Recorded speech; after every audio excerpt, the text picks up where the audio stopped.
YSRCP senior నేత YCP MLC Botsa Satyanarayana గారి ఆరోగ్యం బాలేదని తెలిసిన జగన్మోహన్ రెడ్డి మీరు ఎట్టి పరిస్థితుల్లో వెన్నుపోటు దినోత్సవ కార్యక్రమంలో పాల్గొనాల్సిందే అంటూ ఆయన్ని ఇబ్బంది పెట్టేటువంటి ప్రయత్నం చేశారా? జగన్మోహన్ రెడ్డి ఒత్తిడి మేరకే వెన్నుపోటు దినోత్సవ కార్యక్రమంలో బొత్స సత్యనారాయణ హాజరయ్యారా? జగన్మోహన్ రెడ్డి కారణంగానే ఈరోజు బొత్స సత్యనారాయణ కుప్పకూలాల్సినటువంటి పరిస్థితి వచ్చిందా అంటే అవుననే సమాధానం ఇస్తున్నారు కొంతమంది రాజకీయ విశ్లేషకులు.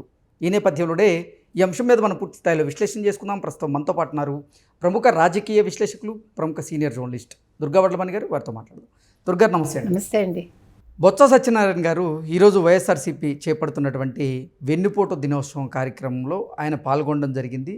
పాల్గొన్న ఆయన కుప్పకూలి పడిపోయారు.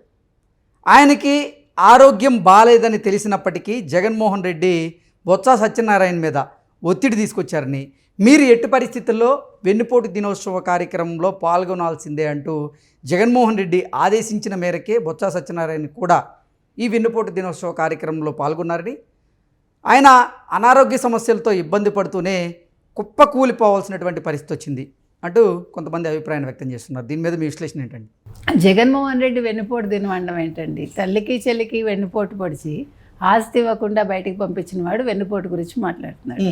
ఏడాది కాలంలో జరిగిన అభివృద్ధి చూసి తట్టుకోలేక ఇవాళ వెన్నుపోటు దినం అని పెట్టి, అంటే ప్రజల్లోకి ఎలా వెళ్ళాలో అర్థం కాక ఈరోజు దీన్ని ఎంచుకున్నాడు ఆయన. ఈ మార్గంలో వెళ్ళాలి, ఇప్పుడు ఎలాగ నేను అరెస్ట్ అవుతాను, ఈ లిక్కర్ స్కామ్లో అన్ని వేళ్ళు నా వైపే చూపిస్తున్నాయి, అటు ధనంజయ రెడ్డి కావచ్చు, కృష్ణమోహన్ రెడ్డి కావచ్చు, లేకపోతే బాలాజీ గోవిందప్ప కావచ్చు, కసిరెడ్డి రాజు కావచ్చు, ప్రతి వాళ్ళు నా పేరే చెప్తున్నారు, ఇప్పుడు నా పని అయిపోయింది.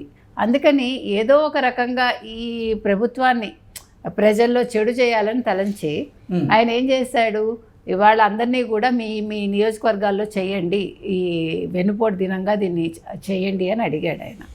అందులో భాగంగా ఈయనకి అసలు హెల్త్ బాగలేదు, ఎవరికి? బొత్స సత్యనారాయణ గారికి.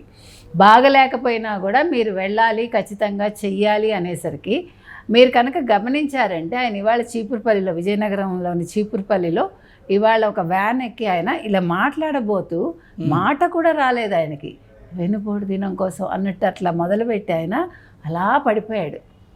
ఆ పడిపోవటంలో మరి హార్ట్ అటాక్ వచ్చిందా? మైల్డ్ హార్ట్ అటాక్ వస్తుంది కొంతమందికి, కొంతమందికి హార్ట్ అటాక్ తెలియదు, అది తెలియకుండా వస్తుంది, అలా కుప్పకూలిపోతారు. ఇది చాలా డేంజర్. అందులో ఎండ ఒకటి, నెక్స్ట్ ఆయనకి అసలు గతంలోనే హెల్త్ బాగలేదని విన్నాం మనం. ఒకసారి పెరాలసిస్ స్ట్రోక్ రావడం, తర్వాత అందుకే ఆయన మాట కూడా ఒకలా రావడం, ఆ తర్వాత ఇటీవల కాలంలో ఆయనకి హార్ట్ ప్రాబ్లమ్స్ కూడా వచ్చాయని విన్నాం. అంటే ఒంట్లో బాగులేనట్టుంది. బాగులేకపోయినా ఇంకా జగన్మోహన్ రెడ్డి చెప్పారు అని చెప్పి ఆయన వాళ్ళు వచ్చి పాల్గొనడం అనేది చాలా తప్పు జరిగిందని అనిపిస్తుంది మనకి. అంటే జగన్మోహన్ రెడ్డికి తను అనుకున్నది చేయటమే తప్ప, అంటే తన పార్టీలో ఉండే వాళ్ళ ఆరోగ్యమే పట్టించుకున్నవాడు, ఇంకా ప్రజల గురించే పట్టించుకుంటాడు ఆయన. ఇవాళ పాపం బొత్స గారు, ఇప్పుడు బొత్స ఎలాంటి వాడు ఏంటి అవన్నీ పక్కన పెడితే, కాంగ్రెస్లో రాజశేఖర రెడ్డి గారితో ఆయన పనిచేశారు, ఎమ్మెల్యేగా పనిచేశారు, ఇప్పుడు మొన్న ఎమ్మెల్సీ అయ్యాడు ఆయన. ఇప్పుడు చెప్పాలంటే ఉత్తరాంధ్రకి ఆయనే దిక్కు ఒక రకంగా, పెద్ద దిక్కు ఆయనే. అలాంటి బొత్స సత్యనారాయణ ఆరోగ్యం గురించి పట్టించుకోవాల్సిన జగన్మోహన్ రెడ్డి అది పట్టించుకోకుండా మీరు ఇవాళ వెన్నుపోటు దినం పాల్గొనండి, వెన్నుపోటు దినంలోనూ మీరు ప్రజల్లోకి వెళ్ళండి అంటే ఆయన పాపం రావడమే తప్పండి. అంత బాగులేని వ్యక్తి రెస్ట్ తీసుకోకుండా వచ్చి ఇప్పుడు ఆయనకి ఏదైనా అయితే ఎవడు బాధ్యత తీసుకుంటాడండి? జగన్మోహన్ రెడ్డి బాధ్యుడు అవుతాడుగా. ఇవాళ బొత్స కనుక ఏదైనా అయ్యి ఉంటే, ఒకవేళ అవుతే దానికి కారకుడు జగన్మోహన్ రెడ్డి అవుతాడు. కాబట్టి ముందు బొత్స గారు తొందరగా ఆరోగ్యంగా బయటికి రావాలని కోరుకుందామండి. అసలు బొత్సకి ఏమైంది ఏంటి, ఇంకా బులెటిన్ అయితే మనకి ఏది రాలేదు ఇంతవరకు, మరి ఏమైనా వస్తుందా? ఆయన అసలు ఆ వ్యాన్లో ప్రసంగించేటప్పుడు కూడా చూసుకున్నట్లయితే ఆయన శరీరం మొత్తం కూడా ఇలా బిగుసుకుపోయింది.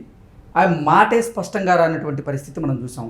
ఆ తరువాత ఒక 10 సెకండ్లకే ఆయన కుప్పకూలిపోవడం మనం చూస్తున్నాం. ఏంటి అసలు ఆయన ఎటువంటి అనారోగ్య సమస్యలతో ఇబ్బంది పడుతూ ఉన్నారు? ఆయన ఆరోగ్య పరిస్థితి ఇప్పుడు ఎలా ఉంది? అంటే మీరు అన్నట్టుగా ఇలా ఒక 2 మాటలు కూడా గట్టిగా మాట్లాడలేకపోయారు ఆయన. జావ కారిపోవడం అంటాను చూడండి మనిషి, అట్లా ఇలాగా చెమటలు పట్టేసినట్టున్నాయి, ఇట్లా జారిపోయి ఇలా కింద పడిపోయాడు ఆయన. అంటే నేను అనుకోవటం హార్ట్ అటాక్ వచ్చింది ఆయనకి. మరి అది మాసివ్ హార్ట్ అటాకా మైల్డ్ హార్ట్ అటాకా ఏమైంది, మాసివ్ అయితే మనకు తెలిసి ఎట్లా ఉంటుంది ఏంటి, ఇంక దాని గురించి మనం ఇప్పుడు మాట్లాడుకోవటం అనవసరం, ఏం తెలియకుండా మనం మాట్లాడకూడదు. కాబట్టి అసలు ఆయన వెంటనే పాపం చుట్టూ ఉండే వాళ్ళు మంచినీళ్ళు ఇవ్వబోయారు, కానీ ఆయన ఏమి అంటే మనలో లేరు కాబట్టి వెంటనే ఆ వ్యాన్ నుంచి దింపి డాక్టర్ దగ్గరికి తీసుకువెళ్ళారు. మరి ఏ హాస్పిటల్కి తీసుకెళ్లారు, డాక్టర్స్ ఏమన్నారు, వెంటనే సరైన వైద్యం అందిందా లేదా. ముఖ్యంగానండి ఇప్పుడు నిన్న కూడా మీరు చూసుకుంటే జగన్మోహన్ రెడ్డి తెనాలి వెళ్ళారు గంజాయి బ్యాచ్ని పరామర్శించడానికి, అంటే వాళ్ళ కుటుంబాలని. వెళ్ళినప్పుడు విడుదల రజనీ గారు నిల్చోటానికి అవకాశం లేకుండా ఉంది. మీరు జస్ట్ గమనించండి. అంటే నేను ఎందుకు చెప్తున్నానంటే ఇవన్నీ కూడా జగన్మోహన్ రెడ్డి ఏం చేస్తున్నారంటే తన ఎలివేషన్ గురించి ఆలోచించుకుని ఆయన ఒక బ్యాచ్ని పెట్టుకుని వాళ్ళు ఎంతసేపు ఈ సెక్యూరిటీ ఓ పక్క, ఈ ప్రైవేట్ సెక్యూరిటీ ఇంకో పక్క, వెనకాల ఈ బ్యాచ్ అంతా ఉండి జై జగన్ అండం, సీఎం అండం. అంటే ఇది జగన్మోహన్ రెడ్డి ఆలోచించిన అంశం ఏంటంటే రేపొద్దున ఆయనకు కూడా హెల్త్ ఇష్యూలు వస్తాయి దీనివల్ల. మీకు ఊపిరి ఆడదు, ఆక్సిజన్ అందదు. నిన్న కూడా అదే జరిగింది. మీకు సభలో గమనించారంటే ఓ పక్క ఎవరు అంబటి రాంబాబు, ఇంకో పక్క లోకల్ ఎమ్మెల్యేగా పనిచేసిన ఆయన తెనాలి పాత మాజీ ఎమ్మెల్యే. అంటే వీళ్ళందరికీ కూడా అనారోగ్యాలు వచ్చే అవకాశాలు ఉన్నాయని చెప్తున్నా, అంతే నేను చెప్పొచ్చేది. ఇప్పుడు జగన్మోహన్ రెడ్డి చేసిన తెలివి తక్కువ పని వల్ల జగన్మోహన్ రెడ్డి ఈ పేరు కావాలి నాకు, నన్ను అందరూ సీఎం అనాలి, అప్పుడే నాకు ఉత్సాహం వస్తుంది, అప్పుడే నేను ప్రజల్లో మాట్లాడగలను, ఈ పిచ్చి మరి ఎవడెక్కిచ్చాడో, ఈ బ్యాచ్ని ఎవడు తీసుకు. నిజంగా అసలు బొత్స సత్యనారాయణ గారికి ఆరోగ్యం బాగాలేదని తెలిసినప్పటికీ జగన్మోహన్ రెడ్డి బొత్స సత్యనారాయణ గారి మీద ఒత్తిడి తీసుకొచ్చారా? మీరు ఎట్టి పరిస్థితుల్లో ఈరోజు వైఎస్ఆర్సీపీ చేపడుతున్నటువంటి వెన్నుపోటు దినోత్సవ కార్యక్రమంలో మీరు పాల్గొనాల్సిందే అంటూ జగన్మోహన్ రెడ్డి ఆదేశాలు జారీ చేశారా అంటే ఏం చెప్తారు? ఖచ్చితంగా చేస్తుంటారు. మీకు తెలుసు జగన్మోహన్ రెడ్డి గారి మొండితనం అందరికీ తెలుసు, వాళ్ళ అమ్మగారికి ఇంకా ఎక్కువ తెలుసు అనుకోండి వాళ్ళ కుటుంబంలో. ఆయన ఒకటి చెప్పాక వెనక్కి వెళ్ళాడు. ఆయన నేను మాట తప్పను మడవ తిప్పను అంటాడు, కానీ తిప్పాల్సిన వాటిలో తిప్పుతాడు, ఇలాంటి పనికిమాలిన వాటిలలో మాత్రం అది అమలు చేసి తీరాలంటాడు ఆయన. కాబట్టి అలా అమలు చేయమని అడిగినందుకు ఇంకా బొత్స గారు ఏమీ చెప్పలేక, ఎదురు చెప్పలేక, ఆయన ఇంత బాగులేనప్పుడు ఆయన హాస్పిటల్కి వెళ్ళాలి కదండి. ఎందుకు రిస్క్ చేయడం? ఆయన ఆరోగ్యం కదా అది, ఆయన శరీరం. ఇవాళ ఆయనకి ఏదైనా అయితే ఎవరు రెస్పాన్సిబిలిటీ తీసుకుంటారు? కాబట్టి పాప ఆయన ఇవాళ రావటం తప్పండి. ఫస్ట్ అంటే ఊపిరి ఆడటం లేదండి. ఇప్పుడు వీళ్ళందరూ కూడా ఈయన ఒక్కళ్ళే కాదు నేను చెప్పేది, జగన్మోహన్ రెడ్డి ఒక్కళ్ళే నేను చెప్పట్లా, మొత్తం రాజకీయ నాయకులకు చెప్తున్నా. మీకు గుర్తుందా జనార్దన్ రెడ్డి గారు, పి జనార్దన్ రెడ్డి గారు ఊపిరి ఆడకి ఆక్సిజన్ అందుకే చచ్చిపోయారు ఆయన. కాబట్టి ఈ వెర్రిగా ఈ జనాల్ని తీసుకొచ్చేసి వీళ్ళకి ఊపిరి అందకుండా చేయకండి.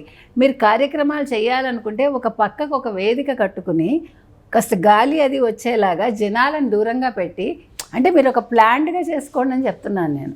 ఎవరిదైనా ఆరోగ్యమే కదండి. ఇవాళ అనవసరంగా పాపం బొత్స గారికి ఇబ్బంది అయిందిగా. ఇప్పుడు అసలు ఆయన పరిస్థితి ఏంటి, ఇంకా ఒక బులెటిన్ కూడా మనకు బయటికి రాలేదు. కాబట్టి ఇది ఆందోళనకరమైన విషయం ఎవరికైనా, వాళ్ళ కుటుంబ సభ్యులకైనా, ఆయన అభిమానులకైనా, వైసీపీ వాళ్ళకైనా. సో దీని మీద జగన్మోహన్ రెడ్డి కూడా ఒక స్టేట్మెంట్ ఇస్తే బాగుంటుంది.